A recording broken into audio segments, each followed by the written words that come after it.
Have you ever been proud of saving a kid you didn't know? I was walking to my car when this 13-year-old girl ran up to me shaking and crying. Please, I need you to be my mom. CPS is coming to my house in 15 minutes. She grabbed my wrist. My mom's stuck at work and my dad's coming.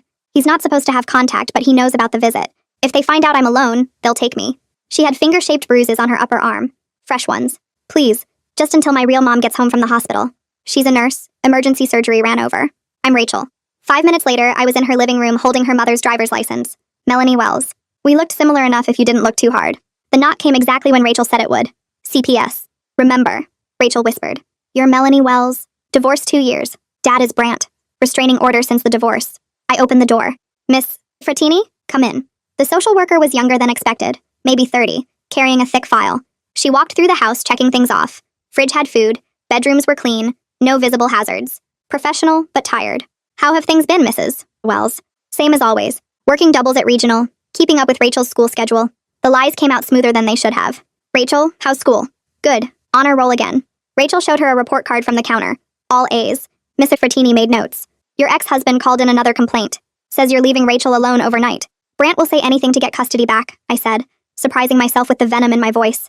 The restraining order is still active? Until next year. That's when the pounding started. Melanie, open this door. I know you left her alone. Rachel went rigid. Mrs. Frattini looked at me. Is that Brant? He's not supposed to be here. I'll handle this. She opened the door before I could stop her. Brant pushed past her. 6'3", reeking of beer at 2 p.m. His eyes found me and narrowed. Who the hell are you? Watch your language, I said, stepping between him and Rachel. You're not Melanie. He turned to Missy Frattini. This isn't my ex-wife. Brant, what game are you? Melanie has a scar, right here. He pointed to his collarbone. From an accident. Where's your scar? Miss Frattini's eyes sharpened. Mrs. Wells, can I see your ID? My hand went to my purse and fumbled around for a minute. I don't have it on me, I said. It's in my other purse. Convenient. Brant smiled. Rachel, tell them the truth. This isn't your mother. Rachel was crying now. Real tears. Dad, please, tell them or I will.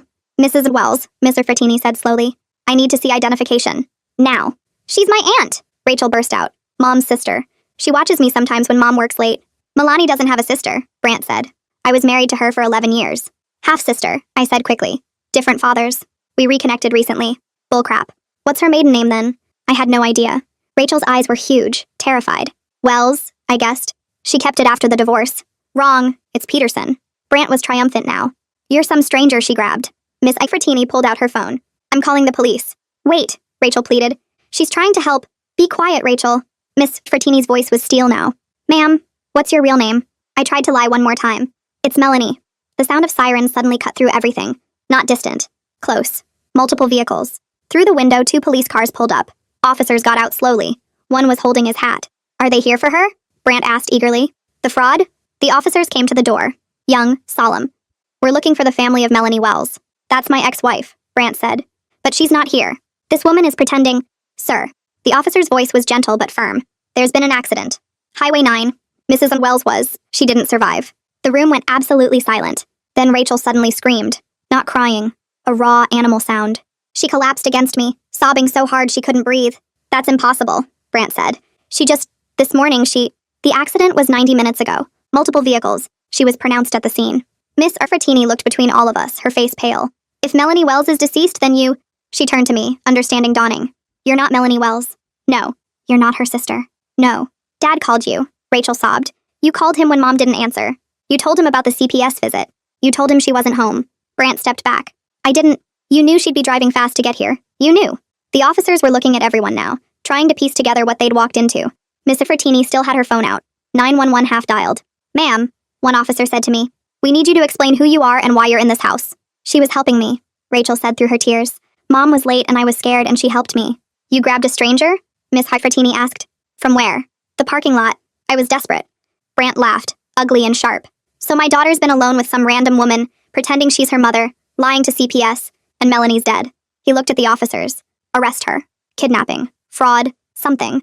She didn't kidnap me. I begged her. Rachel, stop talking, Mr. Frattini said.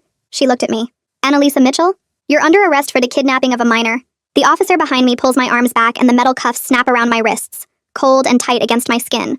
Rachel is still crying those terrible gasping sobs, but I can barely hear her over the sound of my own heartbeat pounding in my ears. One officer starts reading me my rights, and the words wash over me in a blur. Something about remaining silent and anything I say being used against me, and I'm nodding but not really understanding. Brant stands there with his arms crossed and this ugly, satisfied smile on his face like he just won something, and I want to look away, but I can't stop staring at that expression. Miss Frattini hasn't moved from her spot near the door, her face pale and shocked, one hand still holding her phone. The officer guides me toward the front door, and I try to turn back to look at Rachel, but another officer blocks my view. My legs feel weird and disconnected as we walk outside to the patrol car, the afternoon sun too bright after the dimness of the living room. They put their hand on top of my head as I duck into the back seat, the way you see on TV, and the door slams shut with this final solid sound that makes everything real. The car smells like cleaning chemicals and old fast food, and there's a metal grate between me and the front seats. We drive through the neighborhood and I see people on their porches watching us go by, probably wondering what happened, and I feel shame burn through me even though I know I was trying to help. At the police station, they walk me through a side entrance and down a hallway with those harsh white lights that make everything look flat and ugly.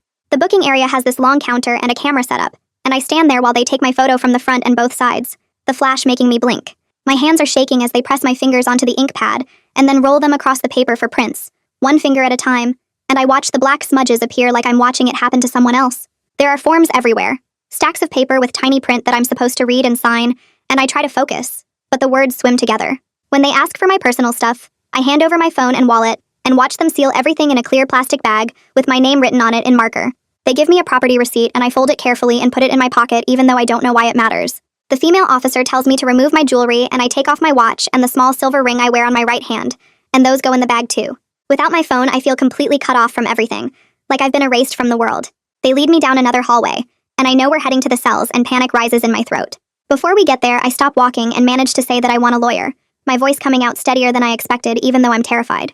The officer nods and makes a note on his clipboard, and that tiny bit of control, that one decision I got to make, settles something inside me. At least I didn't completely lose myself in all this chaos. At least I remembered to do that one thing right. The holding cell is small and cold with concrete walls painted this awful green color and a metal bench bolted to the floor. The door clangs shut behind me and I sit down on the bench, the metal cold even through my jeans. I put my head in my hands and try to replay everything that happened, trying to understand how helping a scared kid led me to this cell. Rachel's scream when the officers told her about her mom keeps echoing in my head, mixing with the image of her bruised arm and those desperate eyes in the parking lot when she grabbed my wrist. Part of me is absolutely certain I did the right thing, that anyone would have helped a terrified child in that situation, but another part is drowning in fear about what happens now. My emotions swing wildly from one extreme to the other, back and forth every few minutes, and I can't settle on what I'm supposed to feel. Time moves weird in the cell, stretching and compressing, so I have no idea if it's been 20 minutes or 2 hours when I finally hear footsteps in the hallway. A man appears outside the bars, maybe 40 with gray starting in his hair, and this rumpled suit that looks like he's been wearing it for days. He introduces himself as Grant Contreras, a public defender, and his eyes have that tired look like he's seen everything the system can throw at people. I stand up and walk to the bars and start explaining everything in this rushed jumble of words, about Rachel in the parking lot and the bruises and Melanie being late and the CPS visit and Brant showing up drunk. He listens without interrupting, just nodding occasionally and taking notes on a yellow legal pad. When I finally run out of words, he looks at me and says the charges are serious, but he's handled worse, and I feel the first real relief since those handcuffs clicked shut. He explains we'll have an arraignment in the morning and he'll argue for reasonable bail, and I should try to get some rest tonight. Rest seems impossible, but I nod anyway. The next morning, they bring me to the courthouse in handcuffs again, walking me through a back entrance to avoid cameras. The courtroom is smaller than I expected with wood paneling and fluorescent lights, and I stand next to Grant while the judge reads through papers.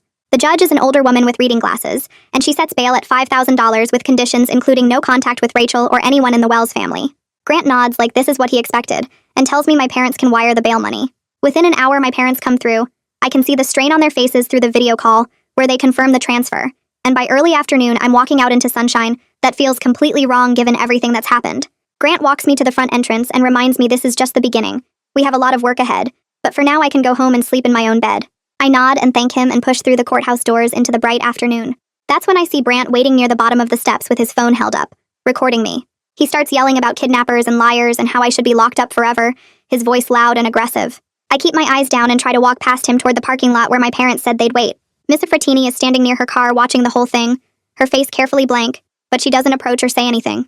I make it to my parents' car without responding to any of Brant's taunts, but my hands are shaking again as I buckle my seatbelt. My mom reaches back and squeezes my shoulder and my dad just starts driving, nobody saying anything because what is there to say? That evening after my parents leave and I'm alone in my apartment, Grant calls my cell. He explains the actual charges are false personation and obstruction of justice, not kidnapping like Brant kept threatening. These are still serious misdemeanors that could mean jail time, he says, but the kidnapping charge never materialized because Rachel came to me willingly and asked for help. I feel this weird mix of anxious relief and shame, grateful it's not worse but horrified that my attempt to help a scared kid created this legal nightmare. Grant tells me not to talk to anyone about the case, especially not on social media, and to document everything I remember but keep it private. After we hang up, I sit on my couch feeling numb and lost. I turn on the TV and flip through channels until I hit the local news, and there it is, the story about the fatal accident on Highway 9. They show aerial footage of the pileup, multiple cars crushed and emergency vehicles everywhere, and the reporter says Melanie Wells was pronounced dead at the scene. The reality of her death hits me different now. Not just an abstract tragedy, but a real person. A nurse who was desperately trying to get home to her daughter. I think about how she probably got that call about the CPS visit and panicked, probably drove too fast trying to make it in time, probably died thinking she'd failed Rachel. I start crying for the first time since this whole thing started, sitting alone on my couch grieving for someone I never met but tried to impersonate. The next morning, I wake up early after barely sleeping, my mind racing with everything that happened. I can't just sit around waiting for the legal process to unfold. I need to do something to help establish the context of what happened and why I agreed to help Rachel. I find a notebook and start writing down everything I remember from that parking lot encounter. Rachel's exact words when she ran up to me, the timeline of events, the bruises on her arm, the fear in her voice. Grant warned me to be careful what I say publicly, but creating this private record feels necessary for my own clarity, and maybe for my defense. I write for over an hour, filling page after page with details, trying to capture everything before my memory starts to fade or change. I close the notebook and grab my phone, pulling up Regional Hospital's main number with shaking fingers. The automated system makes me press through 4 different options before I finally reach someone in Human Resources. I explain I'm trying to verify when Melanie Wells's emergency surgery ran over that day, that it's important for understanding why she was late getting home. The woman on the other end goes quiet for a second, then tells me she can't confirm or deny any employee information without proper legal authorization. I try explaining the situation, how Melanie died in a car accident rushing home, how the timeline matters for a legal case, but she just repeats the same thing about privacy laws and HIPAA regulations. I thank her anyway, my voice tight, and hang up feeling completely defeated. The frustration sits heavy in my chest because I know she's just doing her job, following the rules like she's supposed to, but it makes me realize how hard it's going to be to prove any of this. Every piece of evidence I need is locked behind privacy laws and legal procedures I don't understand.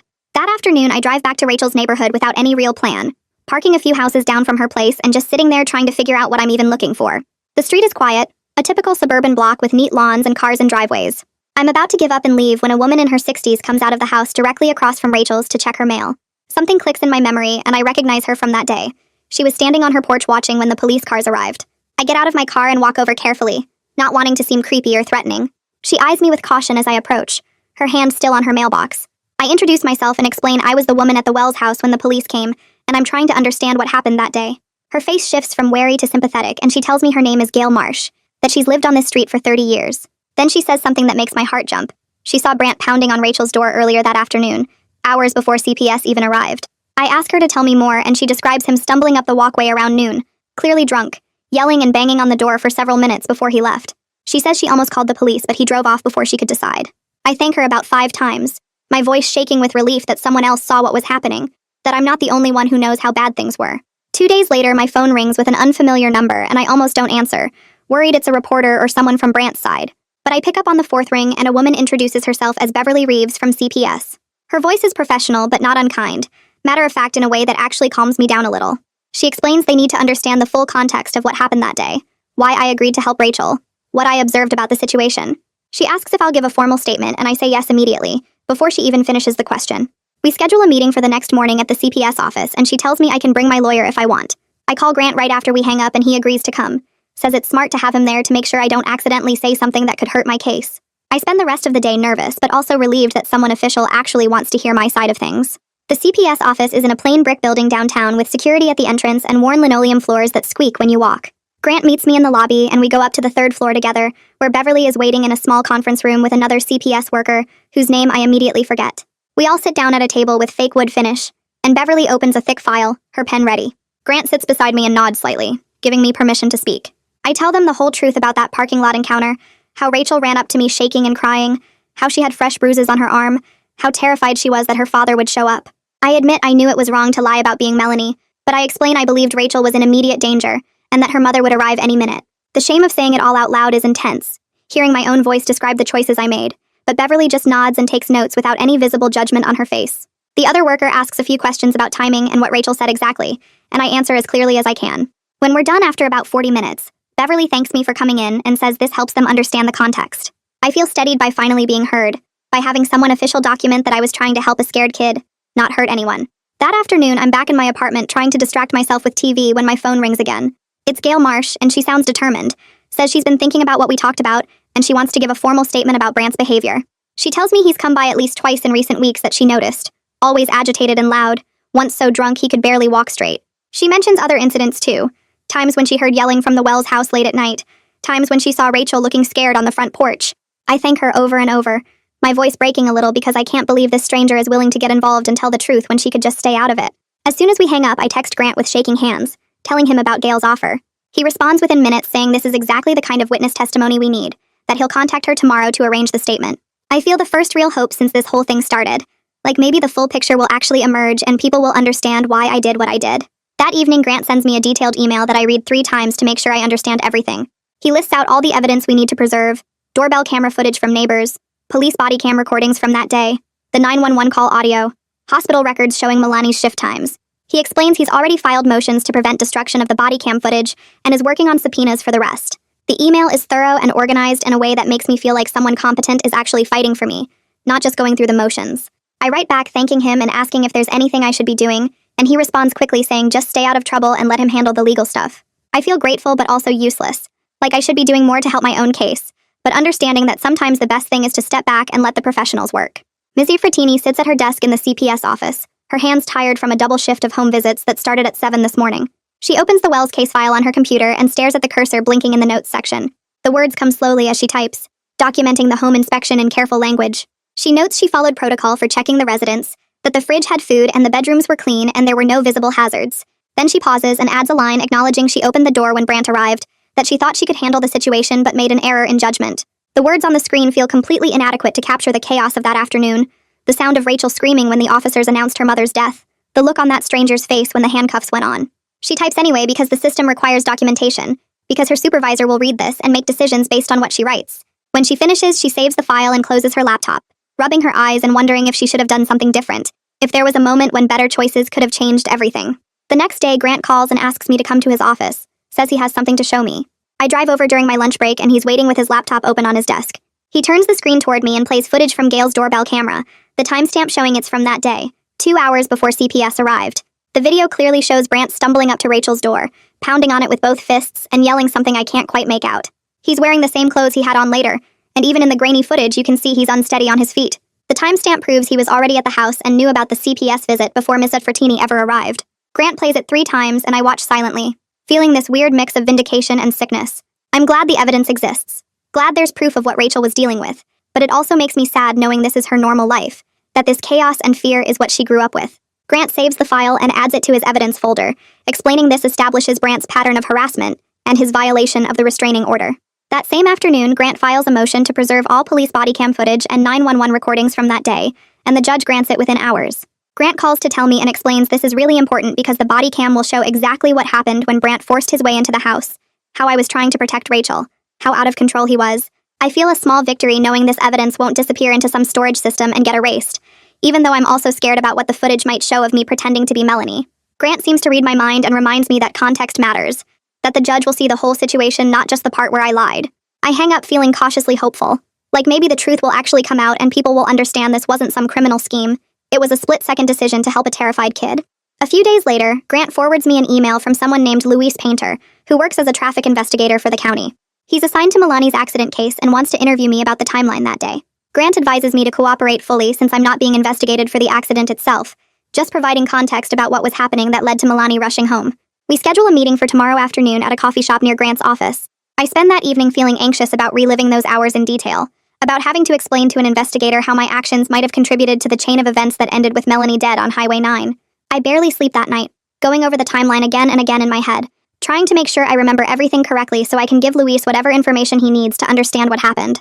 The next afternoon, I drive to the coffee shop near Grant's office, my stomach tight with nerves about reliving that day in detail. Luis is already there when I arrive, sitting at a corner table with a folder and laptop open in front of him. He stands when I approach, shaking my hand with a firm grip, and I notice the tired lines around his eyes that suggest he's seen too many accident scenes. We sit and he opens the folder, pulling out photos and diagrams that make my chest hurt. The semi-jackknifed across 3 lanes on Highway 9, the pileup behind it, the crushed vehicles including one circled in red that must be Milani's car. Luis walks me through the sequence in a calm voice, explaining how the semi's brake line failed, causing it to lose control, how cars behind it tried to swerve and brake but couldn't avoid collision, how Milani was 3 vehicles back and got caught in the chain reaction. He shows me the speed analysis indicating she was going maybe 10 over the limit. Fast, but not reckless. Just someone trying to get somewhere quickly. I stare at the photos feeling sick, knowing she was rushing home to Rachel, to that CPS visit, to a situation I helped create by agreeing to pretend to be her. Luis asks about the timeline that afternoon, and I walk him through everything I remember. Rachel approaching me in the parking lot around 1:30. Us arriving at her house by 1:40, the CPS visit starting right at 2. He makes notes and asks when I think Milani would have left the hospital. I explain Rachel said the emergency surgery ran over, that her mom was supposed to be home by 2 but got delayed. Luis nods and says he needs phone records to establish when Brandt called Melanie, and whether those calls contributed to her state of mind while driving.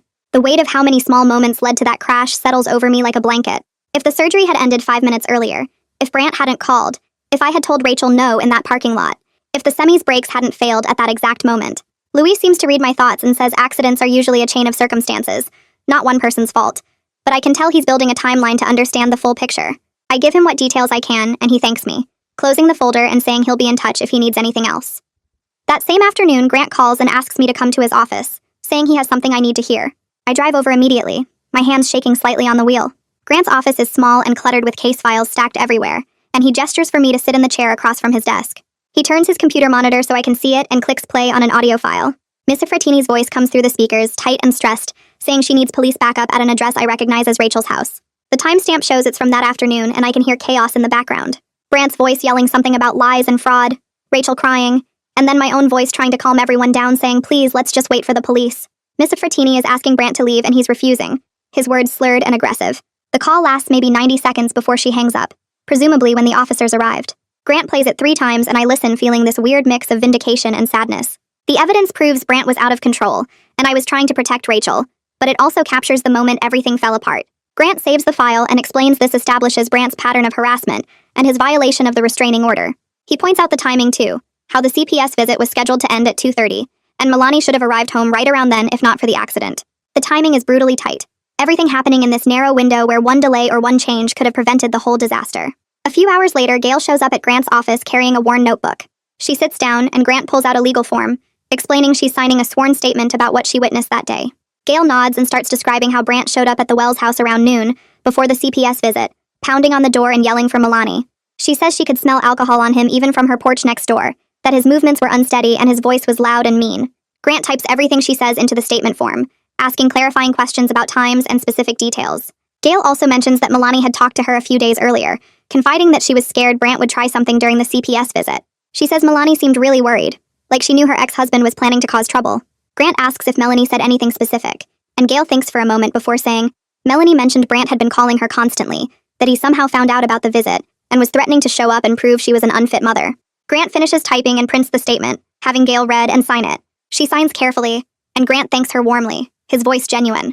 I feel tears prick my eyes watching this stranger get involved to tell the truth when she could have just stayed out of it. Gail looks at me before she leaves and says she hopes everything works out, that she knows I was just trying to help Rachel.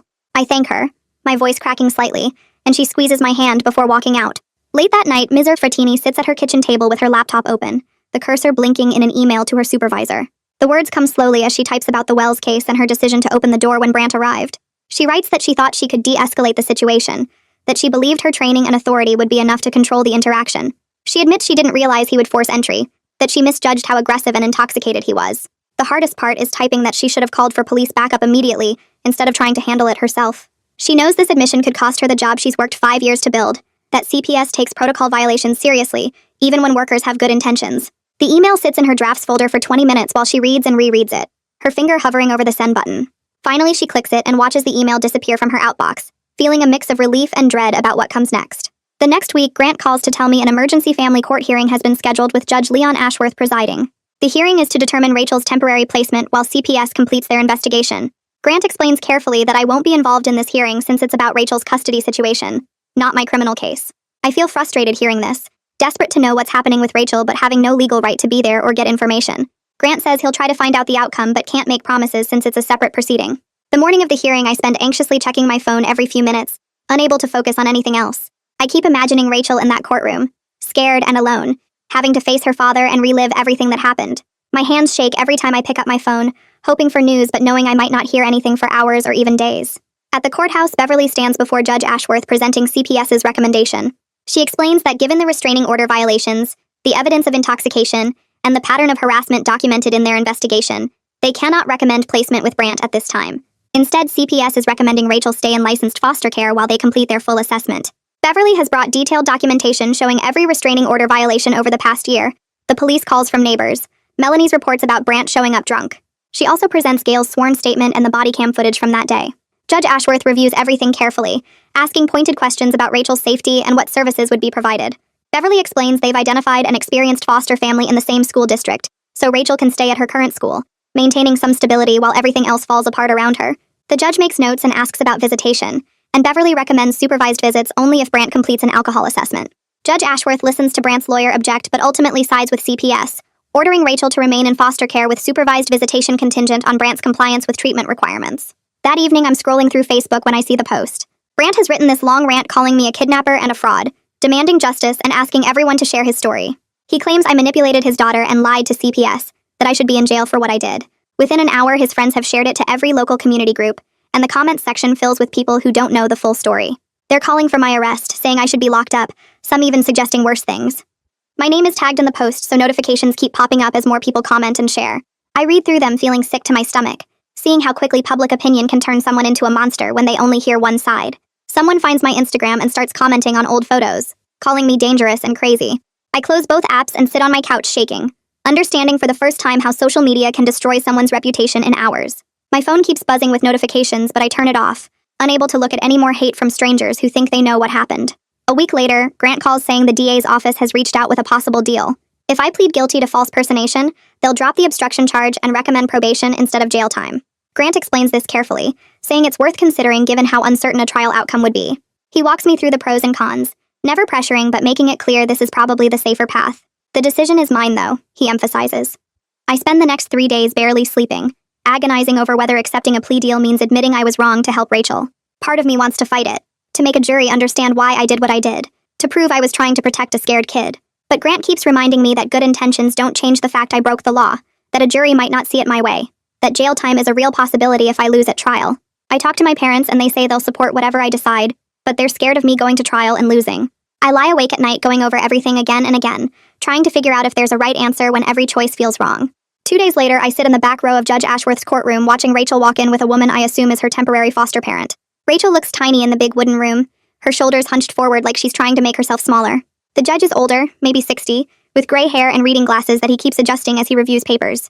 He calls the case number and everyone stands, and I watch Rachel's hands shake as she takes her seat at a table with someone I don't recognize. The judge reads through the CPS report slowly, his face serious but not unkind. He asks Rachel a few questions directly, and she answers quietly, her voice barely carrying across the room. After maybe 20 minutes of back and forth between lawyers, Judge Ashworth makes his ruling. Rachel stays in foster care for now. He appoints someone named Vivian Banks as her guardian ad litem and therapist. He sets up supervised visits with Brant, but only if Brant completes an alcohol test first. Rachel's face stays blank during all of this, like she's trying not to feel anything. I sit there in the public gallery gripping the bench in front of me, wanting so badly to do something but knowing I can't. When the hearing ends, Rachel walks out without looking around, and I don't try to follow her. 3 days after the hearing, Vivian Banks meets Rachel for their first therapy session in an office with big windows that let in afternoon sun. The room has comfortable chairs instead of a couch, art supplies stacked on shelves and plants in the corners that look healthy and cared for. Vivian watches Rachel come in and immediately notices how the girl holds herself. Rigid, alert, eyes scanning the room like she's checking for exits or threats. Rachel sits in the chair Vivian indicates but perches on the edge, not settling back. Vivian introduces herself calmly, explaining what a guardian ad litem does, and that this space is safe. Rachel nods but doesn't make eye contact, her gaze fixed somewhere near Vivian's shoulder. Vivian asks basic questions about school, and Rachel's answers come out clipped. 1 or 2 words maximum. How's your foster home? Fine. Are they treating you okay? Yes. Do you have friends at the school? Some. Vivian doesn't push or try to force more. She offers juice boxes from a small fridge and a plate of crackers. Rachel takes the juice after a moment but holds it without drinking. Vivian talks about the art supplies, mentions Rachel can draw or paint during sessions if she wants. No pressure to talk about hard things right away. They sit in silence for a few minutes, and Vivian watches Rachel's shoulders gradually drop maybe half an inch from where they started pressed up near her ears. It's small progress, but Vivian notes it as important. When the session ends after 40 minutes, Rachel leaves quickly but says thank you at the door, and Vivian counts that as a good first step. Luis Painter sits at his desk reviewing phone records that took 2 weeks and 3 subpoenas to obtain. The records show Brant's number calling Melanie's cell repeatedly that afternoon. First call at 1:15, right when her shift should have ended. Then again at 1:30. 2 more calls at 1:40 and 1:50. The last one at 2:05, just minutes before the accident. Melanie didn't answer any of them, but the calls kept coming, each one another attempt to reach her or harass her or both. Luis highlights the pattern in his report, noting that it establishes Brandt's aggressive behavior that day. He writes carefully that this provides context for Melani's mental state while driving. She was called repeatedly by her ex-husband, who had a restraining order, and who she knew was trying to catch her daughter alone. Luis stops short of saying the calls directly caused the accident because he can't prove that. The semi jackknifed due to brake failure and Melanie was caught in the resulting pileup. But the harassment pattern matters for the bigger picture of what was happening in that family. He adds the phone records to his accident file and marks them for submission to CPS and family court. Grant calls me on a Wednesday afternoon sounding satisfied. He got the subpoena for regional hospitals records, and they finally turned over Melanie's time card. The records show exactly what Rachel said. Melanie's shift was scheduled to end at 1, but an emergency surgery came in at 12:30. The surgery didn't finish until 2:15. Melanie clocked out at 2:18 and would have left the hospital by 2:20 at the latest. The CPS visit was scheduled to end at 2:30. If traffic had been normal, Melanie would have made it home right around the time the visit wrapped up, exactly like she planned. Grant reads me the timestamps and I feel this painful mix of validation and grief. Melanie really was doing exactly what her daughter said. She wasn't neglecting Rachel or leaving her alone on purpose. She was stuck at work saving someone's life and then racing home to protect her daughter from a system that might take her away. The timeline proves Rachel told the truth about everything. I thank Grant and hang up, then sit on my couch staring at nothing for a while. Knowing Melanie was trying so hard to get home and didn't make it feels worse somehow than not knowing. On their third session together, Rachel finally starts talking. Vivian doesn't push, just sits in her usual chair with her usual calm presence, and Rachel suddenly starts describing that day in the parking lot. The words come out fast and jumbled at first. How scared she was. How she knew if CPS found her alone, they'd take her away from her mom. How her dad had been calling and texting threats all week. How she saw me walking to my car and made a choice in like 5 seconds. She didn't think about consequences or laws or anything except needing someone to stand between her and her father. Rachel's hands twist together as she talks, her voice getting higher and tighter. She describes grabbing my wrist and begging me to pretend to be her mom. How desperate she felt. How she thought if she could just get through the visit, everything would be okay. Vivian listens without interrupting, her face showing she's really hearing what Rachel says. When Rachel finally stops talking and looks up, Vivian speaks quietly. She tells Rachel that what she did makes sense. That Rachel was trying to survive a scary situation the only way she could think of. That being scared doesn't make her bad or wrong. Rachel's eyes fill with tears, and Vivian hands her tissues and they sit together while Rachel cries for the first time since her mother died. Ms. Arfratini conducts a required interview with Brandt as part of the ongoing CPS investigation. They sit across from each other in a gray conference room with a recording device on the table between them. Brandt showed up 15 minutes late smelling like cologne that doesn't quite cover the beer underneath. Ms. Arfratini asks about his drinking and he waves it off. Says he has a beer now and then like anyone else. Nothing serious. She asks about the restraining order and he gets defensive immediately. Melanie was overreacting. She wanted to control everything. The bruises on Rachel's arm. Brandt claims he grabbed her to stop her from running into traffic. Just being a concerned father. Ms. Arfratini takes careful notes on every deflection and excuse. She watches how he blames Melanie for everything wrong in their marriage and their daughter's life. How he can't seem to take responsibility for any of his own choices. When she asks about showing up drunk at the house during the CPS visit, he gets angry, raises his voice, says he had every right to check on his daughter. Ms. Arfratini keeps her face neutral and professional even though her stomach turns. She asks about Rachel's emotional state, and Brandt calls his daughter manipulative. Says she lies to get attention. Ms. Arfratini feels something crack in her professional detachment when he says that, but she keeps writing, documenting every word for the court record. When the interview ends, she has pages of notes showing a man who refuses to see his own problems. I drive to the store where I first met Rachel, parking in almost the same spot where she ran up to me crying. Inside, I ask for the manager and wait near customer service until he appears. I explain what I need. The parking lot surveillance footage from that day. I tell him it would show Rachel approaching me first, prove she came to me for help. The manager listens politely but shakes his head before I finish. Company policy. They can't release footage without a subpoena. Privacy concerns for other customers. Liability issues. I try to explain how important this is, but he's firm. His hands are tied by corporate rules. If my lawyer sends official paperwork, they'll comply, but not before. I leave frustrated, understanding he's protecting the store legally but still wanting to argue. In my car, I text Grant adding this to his growing list of evidence requests. The footage exists somewhere on a server and I hope we can get it before the store deletes it in their normal rotation. Grant texts back quickly saying he'll file the subpoena tomorrow. I sit in the parking lot for a minute looking at the spot where Rachel grabbed my wrist and changed both our lives. The next day, Grant asks me to come to his office for a meeting. I sit across from his messy desk while he organizes his thoughts, shuffling papers into neat stacks. Then he looks at me directly and delivers truth I don't want to hear. Good intentions don't change the fact that I broke the law. I impersonated someone else. I lied to a government official. Those are crimes no matter why I did them. Grant explains this in his straightforward way. Not mean but not soft either. The legal system has to treat false personation seriously because of the potential for harm. If everyone could pretend to be someone else whenever they thought they had a good reason, the whole system would fall apart. I listen feeling the weight of consequences settle around me like something physical. He's not saying I was wrong to want to help Rachel. He's saying the law doesn't care about my motivations as much as my actions. I ask if that means I should take the plea deal. Grant says that's my choice, but going to trial is risky. A jury might understand why I did it, or they might just see someone who lied and broke the law. I leave his office understanding something hard. Doing the right thing and doing the legal thing aren't always the same. Sometimes you have to choose between them and then live with what comes after. That evening, Gail calls sounding excited. She was going through old papers and found notes she made from a non-emergency police call 2 weeks before the incident. She'd called to report Brant showing up drunk and aggressive at the Wells house around 10 at night. An officer came and filed a report even though no arrest was made. Gail gives me the case number and the officer's name. She says she's willing to testify about the pattern of Brant's behavior if it helps Rachel's case. I thank her multiple times, my voice shaky with gratitude. She didn't have to get involved. She could have stayed inside and ignored everything happening next door, but she chose to pay attention and document and now speak up. I text Grant immediately with the information, and he responds that this is another important piece showing Brant's pattern. Every bit of evidence matters in building the full picture of what Rachel was dealing with. After I hang up, I think about how many people could have helped Rachel before that day in the parking lot. How many neighbors saw things? How many teachers noticed bruises? How many people knew something was wrong but didn't want the hassle of getting involved? Gail is different, and I'm grateful people like her exist. Beverly Reeves sits at her computer late on a Friday drafting her official recommendation for the court.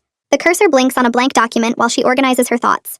She types carefully, documenting why returning Rachel to either parent isn't currently safe. Milani is deceased. That's the simple, terrible fact that eliminates one option. Brant has multiple restraining order violations documented by police. He has substance abuse concerns confirmed by his own behavior during the CPS visit and neighbor testimony. He shows lack of accountability and a pattern of blaming others for his choices. Beverly writes that she recommends continued foster placement with therapeutic services, supervised visitation with Brant only after he completes alcohol assessment and treatment, regular check-ins with Rachel's therapist, a safety plan monitored by CPS. She knows this recommendation will make Brant furious. He'll probably file motions and complaints. But her job isn't to make adults happy. It's to keep Rachel safe. Beverly reviews the document 3 times, checking every fact and citation. The weight of making decisions about a child's life sits heavy on her shoulders like it always does in these cases. She thinks about Miss Sanfrattini's mistake opening that door, and how one choice in a moment of stress changed everything. She thinks about the stranger who tried to help and ended up arrested. She thinks about Milani driving fast to get home and never making it. Then she stops thinking about all of that and focuses on Rachel, a 13-year-old girl who deserves safety and stability, and adults who protect her instead of putting her in danger. Beverly saves the document and marks it for submission to Judge Ashworth's clerk, first thing Monday morning. Luis sits at his desk with the dashcam footage playing on his monitor for the 4th time. The trucker who recorded it drove for a company out of Nebraska and pulled over immediately after the crash to check on people, handing his memory card to responding officers without being asked. The video shows Highway 9 from 3 cars back, traffic moving steadily at 60 miles per hour when the semi ahead suddenly lurches sideways. Its trailer swings out across 2 lanes, tires smoking as the driver fights to control it. Cars brake and swerve in every direction. A sedan clips the guardrail. A pickup truck spins completely around. Then Milani's Honda comes into frame, visible for maybe 3 seconds as she tries to brake and maneuver left. The pileup happens so fast Luis has to slow the footage down to track each collision. The semi's mechanical failure caused the jackknife. That much is clear from the tire marks and debris pattern. Milani wasn't speeding recklessly or driving erratically. She was just there when physics and bad luck converged. Luis rewinds to watch her car one more time, that brief glimpse of someone trying desperately to avoid the inevitable. He's investigated fatal accidents for 11 years, and this familiar grief settles in his chest, the kind that comes from knowing someone's last moments. He saves the footage to his case file and starts writing his report, documenting the timeline and mechanical evidence with careful precision. The report will show what happened, but not why it had to be Milani specifically. Not why this mother rushing home to her daughter ended up in exactly the wrong place at exactly the wrong time. Vivian stands in family court wearing her professional gray suit, her testimony folder organized on the witness stand beside her. Judge Ashworth looks down from the bench with tired eyes that suggest he's heard too many cases like this. The courtroom is smaller than people expect from TV, just functional furniture and beige walls. Brant sits at the defendant's table with his lawyer, his jaw tight. The foster care representative sits behind the CPS table taking notes. Vivian swears to tell the truth and settles into her chair, her posture calm and professional. The CPS attorney asks about her clinical assessment of Rachel. Vivian explains the child shows significant anxiety, hypervigilance around adult men, and trauma responses consistent with ongoing emotional abuse. She describes how Rachel flinches at loud noises and monitors doorways constantly during their sessions. When asked about her recommendations, Vivian speaks clearly about supervised contact only until Brant completes substance abuse treatment and demonstrates sustained sobriety.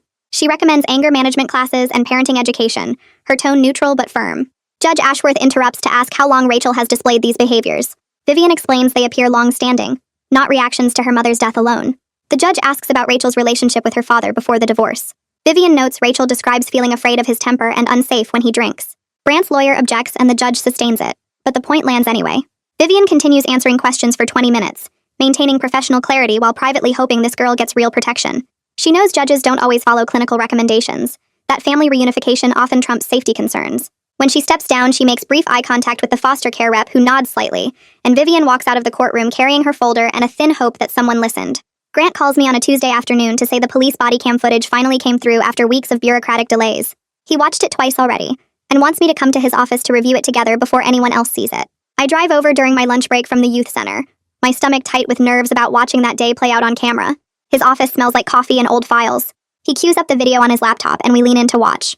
The footage starts with officers approaching the house, their conversation quiet and professional as they discuss the death notification protocol. Then the door opens, and everything changes. The camera catches Brandt pushing past Ms. Farfatini, his movements aggressive and unsteady. His words slur slightly as he yells about the fraud. The smell of alcohol must have been obvious even if the camera can't capture it. The footage shows me stepping between him and Rachel, my hands raised in a calming gesture. My voice shakes, but I'm clearly trying to de-escalate, asking him to step back and lower his voice. Rachel is visible behind me, pressed against the wall and crying. The officer's perspective captures how Brandt looms over me, his size and anger filling the small entryway. Ms. Farfatini stands frozen near the door, her professional composure cracking. Grant pauses the video and points out how the timestamp proves the timeline matches my statement.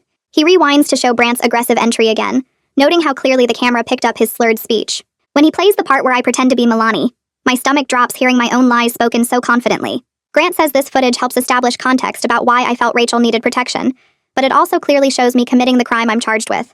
The body cam doesn't lie about either part. We watch the rest in silence, including the moment when the officers announce Melanie's death, and Rachel's scream cuts through everything. Grant closes the laptop and says the DA has this footage too now, and it will likely be shown at any hearing or trial. I leave his office feeling the weight of seeing myself on camera, how different it looks from the outside than it felt in that moment. Brandt's lawyer files an emergency motion for custody 3 days later, the paperwork arriving at Grant's office via courier. Grant calls to tell me about it, his tone unsurprised but weary. The motion claims Rachel is being kept from her father unjustly, that CPS has overreached based on one incident, and that the restraining order was obtained through false allegations. It demands immediate return of custody pending full investigation. A hearing is scheduled for next Monday, barely giving anyone time to prepare proper responses. Grant explains this is standard procedure for parents fighting CPS involvement, that Brandt's lawyer probably encouraged it as an aggressive opening move. He says the judge will almost certainly deny it given the documented restraining order violations and intoxication evidence, but we still need to be ready for anything. I feel fresh anxiety spike in my chest knowing Brandt is fighting back hard, that he's not just accepting the supervised visits, but actively trying to get Rachel back into his custody. Grant reminds me I'm not a party to the family court proceedings, so I won't be in the courtroom, but the outcome affects my case because it establishes the context of danger Rachel faced. He says CPS will present all their evidence at the hearing, including the body cam footage and neighbor statements. I hang up feeling like the legal battles are multiplying faster than anyone can address them, that every resolution just creates 3 new conflicts. My part-time job schedule is already strained from court appearances, and now there's another hearing to worry about. I text my manager explaining I might need Monday off and get back a terse response about reliability. The pressure builds from every direction at once. That night, I sit alone in my apartment with my laptop open, trying to draft a letter to the court. The cursor blinks on a blank document while I organize my thoughts. Grant suggested I write something explaining my actions before sentencing, a chance to show genuine remorse while maintaining the truth about my intentions. The words come slowly. I type that I understand I broke the law by pretending to be Melanie Wells, that I accept full responsibility for my choices regardless of my motivations. I explain seeing Rachel's bruises and terror in that parking lot, how she begged me for help with such desperate urgency. I write about the split-second decision to try protecting her until her mother arrived, never imagining it would end in tragedy and criminal charges. Each sentence requires careful thought about how to convey both accountability and moral clarity. I don't want to sound like I'm making excuses or shifting blame, but I also won't pretend I regret trying to help a scared child. The balance feels impossible to strike. I delete whole paragraphs and rewrite them, struggling to express genuine remorse for breaking the law while standing by my intention to protect Rachel. After 2 hours, I have 3 paragraphs that feel honest but inadequate. I save the document and close my laptop, planning to show it to Grant tomorrow for his feedback. The act of writing it out helps clarify my own thinking, even if the words themselves feel clumsy. I know the court might not care about my intentions, that judges deal in actions and consequences, not feelings. But Grant said a sincere letter could matter at sentencing, that showing genuine reflection and accountability might influence the outcome. I lie in bed that night replaying the sentences in my head, wondering if honesty is enough when the law demands more than good intentions. Beverly stands at the front of the CPS conference room presenting a case study to her team of 12 social workers. The Wells incident file is projected on the screen behind her, names redacted but details clear. She walks through the timeline of the home visit, explaining how Ms. Farfatini followed standard protocol for the inspection itself, but made a critical error when Brandt arrived. Beverly displays a slide showing the current policy about unauthorized individuals at home visits. She clicks to the next slide showing the new mandate, her voice firm as she explains workers should never open doors to non-authorized people during visits. Instead, they must call for police backup immediately and maintain control of the situation. The room is quiet as she explains how Ms. Arfatini's decision, though made with good intentions to de-escalate, compromised everyone's safety. She shows the body cam footage of Brandt forcing entry, his aggressive movements and intoxication obvious. Several workers shift uncomfortably in their seats. Beverly pauses the video and asks what they would do differently. A younger worker raises her hand and says she would have called police the moment someone started pounding on the door. Another worker notes that opening the door gave Brandt an entry point he otherwise wouldn't have had. Beverly nods and explains that social workers are not law enforcement, that their job is to assess child safety, not manage domestic conflicts. She distributes new protocol sheets that outline specific steps for handling disruptions during home visits. The update requires workers to immediately contact their supervisor and police dispatch if anyone threatens or attempts to interfere with a visit. Beverly knows this won't prevent all dangerous situations, but it's a small institutional acknowledgement that the system failed that day. She thinks about Missy Frattini, who submitted a resignation letter last week rather than face a formal review. The cost of one mistake in a job where mistakes can be fatal. Beverly ends the presentation by reminding everyone that their primary obligation is child safety, not adult comfort or convenience. The team files out quietly, clutching their new protocol sheets. I lose 2 shifts at the restaurant where I work part-time because of court appearances the following week. My manager calls me into his office after the Monday shift I missed for Brandt's custody hearing. He sits behind his desk with my time card pulled up on his computer screen, pointing out the absences that have accumulated over the past month. He says he understands I'm dealing with legal issues, but the restaurant needs reliable staff, that other servers are covering my shifts and getting frustrated.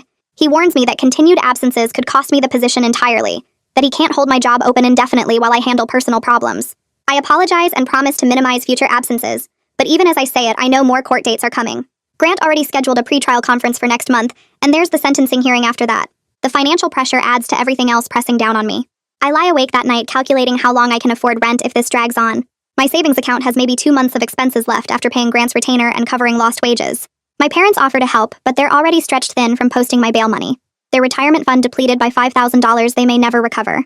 I hate feeling like such a burden on them. Another problem they have to solve in their 60s. The youth center where I'm doing community service pays minimum wage for the hours I work beyond my required service, but it's not enough to cover everything. I consider asking for more hours, but my probation officer already warned me about overcommitting before my case resolves. The stress of it compounds with the legal anxiety and the guilt about Rachel and the grief about Milani. I finally fall asleep around 3 in the morning, exhausted by worry that circles endlessly without resolution. Rachel sits at the kitchen table in her foster home with lined paper and a pencil, her handwriting careful and young as she drafts a letter to Judge Ashworth. The foster mother offered to help, but Rachel said she wanted to write it herself. She starts by introducing herself and explaining she's the girl from the case involving Annalisa Mitchell. She writes that she wants the court to be lenient with me because I was only trying to help her when she felt scared and alone. Her sentences are simple and direct, describing how terrified she felt in that parking lot, knowing her father might arrive before her mother.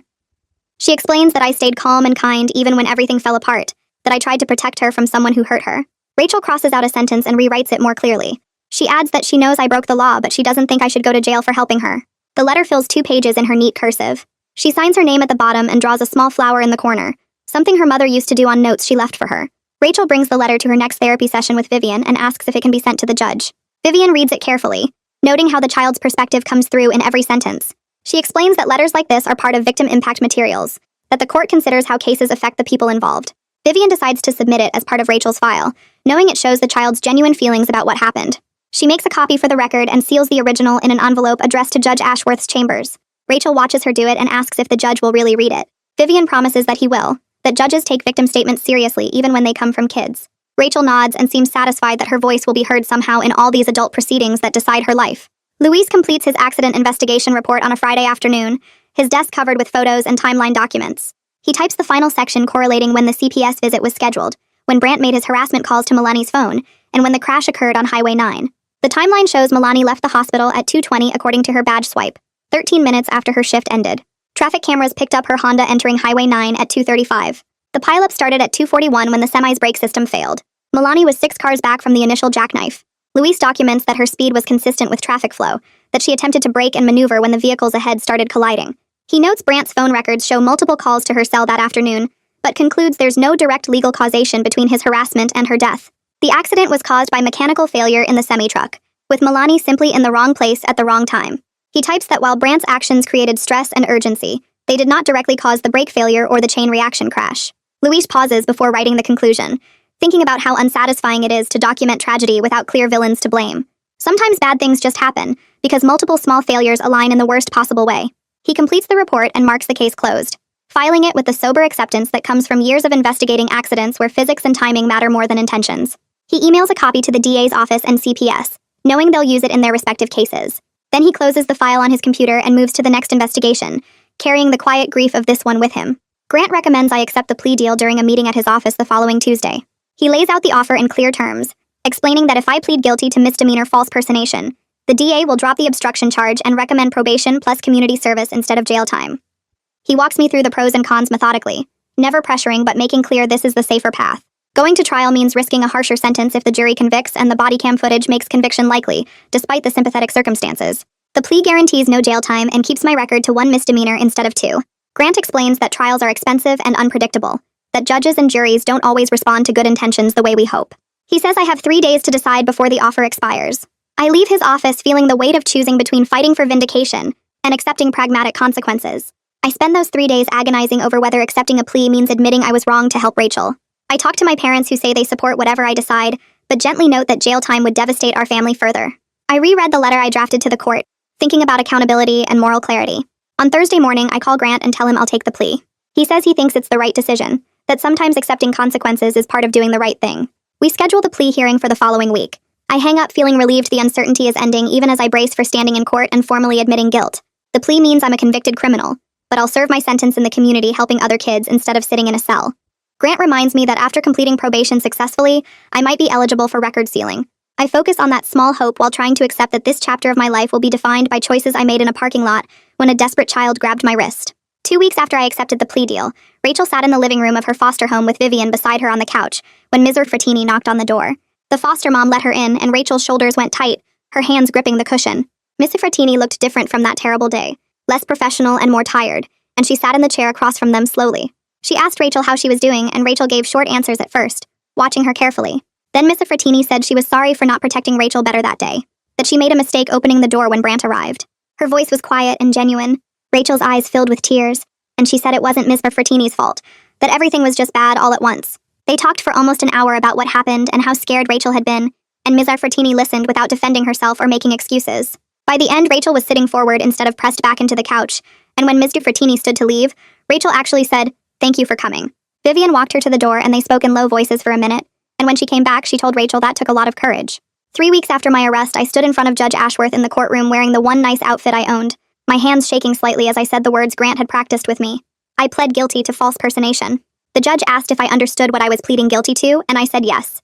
He asked if anyone forced me to take this plea, and I said no. Then he asked if I wanted to explain my actions, and I took a breath and told him about Rachel in the parking lot, the bruises on her arm, her terror about being alone when her father arrived. I didn't make excuses or try to justify breaking the law, just explained what I saw and why I made the choice I made. Grant gave a statement about my character and lack of criminal history. The DA said the state believed the plea was appropriate given the circumstances. Then the judge read Rachel's letter out loud, her words about being scared and desperate and how I stayed calm when everything fell apart. Judge Ashworth was quiet for a long moment after, his expression thoughtful. He accepted my plea and scheduled sentencing for 2 weeks later. Walking out of the courtroom, I felt this weird mix of relief that the uncertainty was ending and dread about what sentence I'd get. Grant squeezed my shoulder and said I did well. That being honest and taking responsibility mattered. 2 weeks later, I was back in the same courtroom for sentencing and my stomach was in knots the whole morning. Judge Ashworth came in and everyone stood. Then he told me to approach the bench. He talked for several minutes about the law and why it exists, how even good intentions can't override legal requirements because the system has to protect everyone equally. He said he understood I was trying to help a child in danger, but that I crossed a line when I impersonated someone else and lied to authorities. Then he gave me my sentence. 2 years probation, 200 hours of community service, mandatory ethics classes, but no jail time. I felt my knees go weak with relief and had to lock them to stay standing. He said he was giving me mercy because of my intentions and lack of criminal history, but that I needed to understand the seriousness of what I'd done. I thanked him and meant it, feeling grateful and ashamed at the same time. Grant walked me out afterward and reminded me to follow every probation requirement exactly, no mistakes. That same week, there was a family court hearing about Rachel's custody, and I wasn't allowed to attend, but Grant called me after to tell me what happened. Judge Ashworth heard arguments from Brant's lawyer about visitation rights and from CPS about safety concerns. Beverly presented all the evidence about the restraining order violations and Brant showing up drunk that day. The judge ordered that Brant could have supervised visits with Rachel only after he completed an alcohol assessment and started treatment. He extended the restraining order for another year and added mandatory anger management classes. Grant said Brant looked furious during the whole thing, but his lawyer kept him from saying anything stupid. Rachel apparently relaxed visibly when she heard she wouldn't be forced into unsupervised time with her father. The judge also ordered ongoing therapy and monthly CPS check-ins to make sure Rachel stayed safe. A few days later, Beverly called to walk me through the safety plan CPS put together for Rachel. Weekly therapy sessions with Vivian to process everything that happened. Monthly check-ins with Beverly to assess how Rachel was doing in foster care. Clear rules about when and how Brant could have contact, all supervised at a CPS facility. The foster family got extra training on working with kids who'd experienced trauma. Rachel's school was notified to watch for any concerning changes in behavior or attendance. Beverly went through each piece methodically, and I felt this weight lift knowing Rachel had all these protections in place. The system that had failed her before was finally working the way it should. I thanked Beverly for taking Rachel's case seriously, and she said that's what they're supposed to do, that sometimes it just takes tragedy to make people pay attention. The next day I met with Grant to hand over all the evidence I'd helped gather. Gail's statements about Brant's harassment, the timeline documentation showing when everything happened, my own notes from that afternoon. Grant organized it into folders and said he'd submit everything non-privileged to CPS, so they had complete context. Watching him put it all away felt like letting go of control, trusting that other people would use the information the right way. Grant reminded me that I'd done everything I could legally do at this point. Now I needed to focus on my own case and getting through probation successfully. He said CPS and the courts would handle Rachel's situation from here. I nodded, but it was hard to step back after being so involved. The first supervised visit between Rachel and Brant happened at a CPS facility downtown with a trained monitor sitting in the room. Grant heard about it from Beverly and passed the details to me. Rachel was anxious the whole hour, sitting stiff in her chair and barely making eye contact with her father. Brant tried to act normal, asking about school and her foster home, but his frustration at being watched showed through. He kept glancing at the monitor like he wanted to say something but couldn't. Rachel gave one-word answers to most of his questions. Yes. Number. Fine. Okay. The monitor took notes the entire time, documenting how uncomfortable Rachel looked and how Brant's tone got sharper as the visit went on. When the hour ended, Rachel left quickly without hugging him, and the monitor added that to her report. Beverly told Grant the visit went about as expected for a first supervised contact, that they'd continue weekly and see if things improved. I started my community service at a youth resource center on the east side that ran after-school programs and crisis support for at-risk kids. My supervisor was a woman named Maria, who'd been doing this work for 15 years. She showed me around the building and explained what they did, how kids could come for help with homework, or just to have a safe place to be. I got assigned to help with the homework room 3 afternoons a week and to assist with crisis calls when they came in. The work felt meaningful right away. I connected with the teenagers easily, especially the quiet ones who reminded me of Rachel.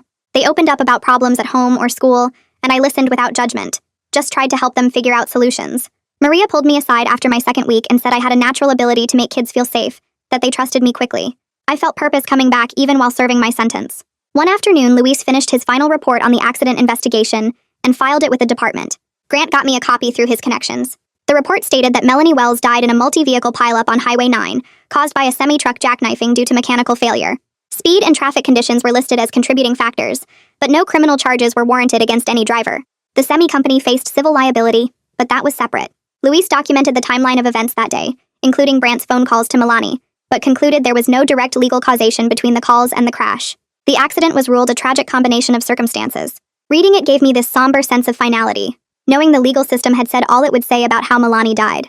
There would be no villain to blame, no criminal case to follow, just a woman who died trying to get home to her daughter. Grant called me into his office the following week to discuss the future. He pulled out his calendar and marked a date 2 years away, explaining that after I completed probation successfully, I could apply to have my misdemeanor record sealed. It wouldn't erase what happened, but it would remove it from most public record searches. He said employers and landlords wouldn't see it in standard background checks. I'd have to stay out of any legal trouble during probation and complete all my requirements on time. He told me to focus on that goal, on getting through the next 2 years without any problems. I left his office feeling this measured hope that the conviction wouldn't define my entire future, that it would just be a difficult chapter I had to work through. The community service was actually helping me process everything, giving me a way to channel what happened into something useful. I still thought about Rachel every day, wondered how she was doing in therapy and foster care, hoped she felt safer now. But I had to trust the system to take care of her while I took care of my own legal obligations, and tried to rebuild my life around this new reality of probation and community service and ethics classes. A week later, an envelope with a law firm's return address showed up in my mail, and my stomach dropped when I opened it. The letter was 3 pages of legal language basically saying Brant's lawyer was considering civil action against me for defamation and interference with his parental rights. I read it twice, feeling panic build in my chest before I called Grant. He came by that evening and sat at my kitchen table reading through it while I paced around the apartment. Grant set the letter down after a few minutes and looked up at me with that calm expression he always had. He explained that the letter had low legal merit as long as I maintained distance from Brant, and didn't speak publicly about the case. It was mostly intimidation, he said, a way for Brant to feel like he was fighting back. The threat still made my hands shake when I filed the letter away in the folder with all my other legal documents, but Grant's assessment helped me understand this was just noise. I focused on staying compliant with every single probation term, showing up early to community service and taking detailed notes in my ethics classes. 2 weeks after that, I had a routine probation check-in hearing at the courthouse and ran into Ms. Graffitini in the hallway afterward. She was carrying her usual thick files and looked tired like always. We made eye contact and she hesitated for a second before walking over to me. She said quietly that her words that day about arresting me were technically incorrect since she wasn't law enforcement. It was a small admission, but it mattered. Her way of acknowledging she made mistakes too in all that chaos. We stood there for a minute in that busy courthouse hallway, and I saw something in her face that looked like regret, mixed with understanding. We exchanged this restrained but genuine respect.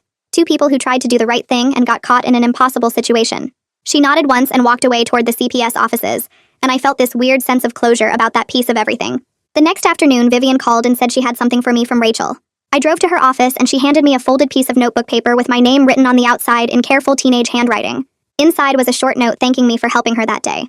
The words simple but so heartfelt they made my throat tight. Rachel wrote that she knew I got in trouble because of her and she was sorry, but also grateful because she felt safe with me when everything was scary. She drew a small flower in the corner, just a simple daisy with a yellow center, and signed her name at the bottom. I read it 5 times sitting in Vivian's office and cried, not caring that Vivian could see. I carefully folded it back up and put it in my wallet. This physical reminder of why I made the choices I did even when they cost me so much. Vivian said Rachel was doing better in therapy and her foster family was good to her, and I felt this intense relief knowing the system was finally taking care of her properly. A week later, Grant called with news that surprised me. Judge Ashworth had approved limited correspondence between Rachel and me, acknowledging that our connection was formed in crisis, but had value for Rachel's healing process. Vivian would review and deliver any letters or cards, maintaining appropriate boundaries while allowing Rachel to express gratitude and stay connected. It was more than I hoped for, and I promised Grant I would follow every single rule exactly, knowing this privilege could be taken away if I messed up even slightly. I sat down that night and wrote Rachel a careful letter about how proud I was of her for being brave and going to therapy, keeping it appropriate and focused on her well-being. I told her about the youth center where I was doing community service, and how working with other kids who needed help made me feel like something good was coming from what happened. I sealed it and gave it to Vivian the next day, trusting her to decide if it was okay to deliver. 3 weeks after that, Vivian arranged one supervised visit at the youth center during my community service hours. She brought Rachel on a Saturday afternoon when the center was full of teenagers doing homework and playing basketball in the gym. Rachel looked taller somehow, or maybe just healthier, and she smiled when she saw me. We walked through the facility together with Vivian following a few steps behind, and I introduced Rachel to some of the kids I worked with regularly. She was quiet but interested, watching how I helped a 15-year-old girl with her math homework and refereed a dispute between 2 boys over whose turn it was on the computer. We talked carefully about how she was doing in therapy and whether she liked her foster family and how school was going. Rachel said therapy was hard but helpful, and her foster parents were nice even though it felt weird living with strangers. When it was time to leave, she hugged me quickly before Vivian gently reminded her about maintaining appropriate boundaries. I watched them walk to Vivian's car feeling this complicated mix of happiness that Rachel seemed okay and sadness that I couldn't do more to help her. Around the same time, Brant started his court-mandated alcohol treatment program after trying to delay it for weeks. His lawyer had filed multiple motions asking for extensions, but Judge Ashworth finally put his foot down and said Brant either started treatment or lost his supervised visitation rights entirely. So Brant showed up to the outpatient program twice a week, sitting in group sessions and complaining constantly to his lawyer about how unfair everything was. The counselor who ran his group noted in session reports that Brant was technically compliant, showing up on time and participating when required, but his attitude was resistant, and he showed no genuine insight into his drinking problem. He blamed Milani for everything, blamed me for interfering, blamed CPS for overreacting. But he kept showing up because losing access to Rachel completely wasn't something he could accept, even if it meant sitting through sessions he thought were pointless. I started volunteering as a court watcher around this time, sitting in the public gallery during family court proceedings and taking notes for a legal advocacy nonprofit. The organization trained volunteers to observe hearings and document what happened, looking for patterns in how judges ruled and whether families were treated fairly. It let me channel my impulse to help into something structured and appropriate, witnessing the system work while staying within proper boundaries. I sat through custody hearings and dependency cases, watching other families go through their own terrible situations, and I took careful notes about what each judge said and how long hearings lasted, and whether parents had lawyers. My supervisor at the nonprofit said I had valuable insight into how frightening the system could be for people in crisis, that my perspective as someone who had been through it made my observations more useful. The work felt meaningful in a way my regular job didn't, like I was contributing to something that might actually help other people avoid the mistakes I made. 3 months after that terrible day in Rachel's living room, I sat in my apartment on a Saturday morning drinking coffee and thinking about everything that happened. Melanie was gone, and that loss could never be fixed. A woman I never met, but whose absence I felt every time I thought about Rachel growing up without her mother. Rachel was safe now, but grieving and healing slowly, working through trauma with Vivian's help and learning to trust her foster family. The systems that failed her that day were making small improvements, CPS changing their protocols about home visits, and Judge Ashworth being more careful about supervised visitation requirements. I was learning to live with consequences while maintaining my belief that protecting a scared child was worth the cost, even if it meant a criminal record and 2 years of probation and hundreds of hours of community service. Nothing was perfect or completely resolved, and I knew it never would be. But Rachel had therapy and supervision and safety plans in place, people watching out for her and making sure she stayed protected. I had meaningful work helping other vulnerable kids through the youth center and the court watching program, channeling what happened into something useful. We were both moving forward one careful day at a time with realistic hope that things could gradually get better, not in some dramatic way, but in the slow, steady progress of healing and rebuilding and learning to trust that the system could work when people fought to make it work. Man, that was heavy from start to finish. From parking lot to probation to both of them finding some kind of peace.